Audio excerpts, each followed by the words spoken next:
Apa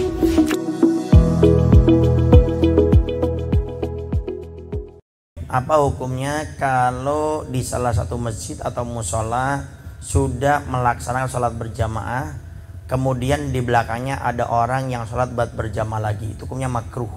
Ini kita bicara satu masjid satu musola dulu. Hukumnya makruh.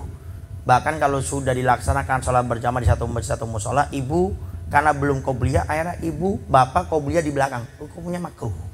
Karena kalau sudah iqamatus sholat, maka bapak ibu yang datang tinggal langsung gabung aja. Nah, sholat qobliyahnya bisa dikerjakan habis sholat tersebut. Karena qobliyah itu namanya saja sholat yang dilakukan sebelum sholat fardu. Tapi pengerjaannya batas akhirnya dengan berakhirnya waktu sholat tersebut. Sehingga selama waktu sholat itu masih ada, maka bapak ibu boleh sholat qobliyah. Termasuk qobliyah subuh dan qobliyah asar dikerjakan habis sholat subuh, habis sholat asar itu boleh. Ya, cuma kata para ulama sebagian mengatakan makruh kalau sering-sering.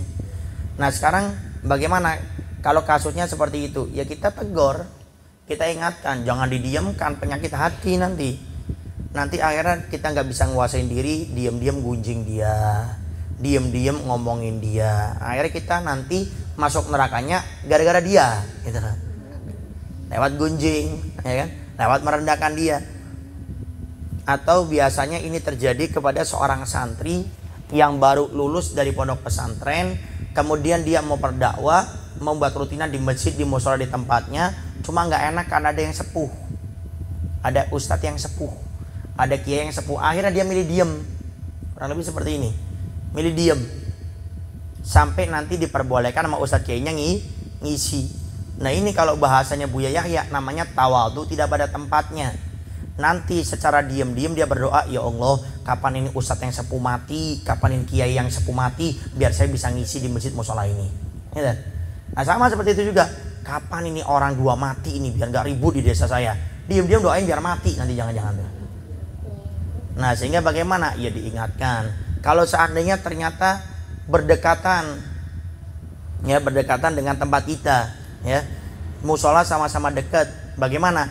Tinggal Anda dudukan, panggil penengah yang sekiranya nanti bisa menengah-nengahi yang disegani oleh mereka juga. Contoh MUI, ya MUI yang nanti punya kebijakan sendiri masalah ini, duduk bersama, rumuskan apa masalahnya, kemudian fokus cari solusinya dan dipegang solusi tersebut dan buat aturan bagaimana kalau dilanggar. Selesai.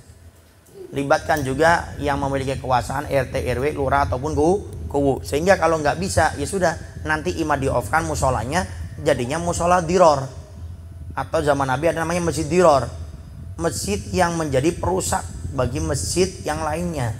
Sehingga itu pun kurang lebih seperti itu. Kalau seandainya di saat didudukan, dimusyawarahkan, ternyata tidak mau, nanti otoriter daripada perangkat desa dia yang punya wewenang.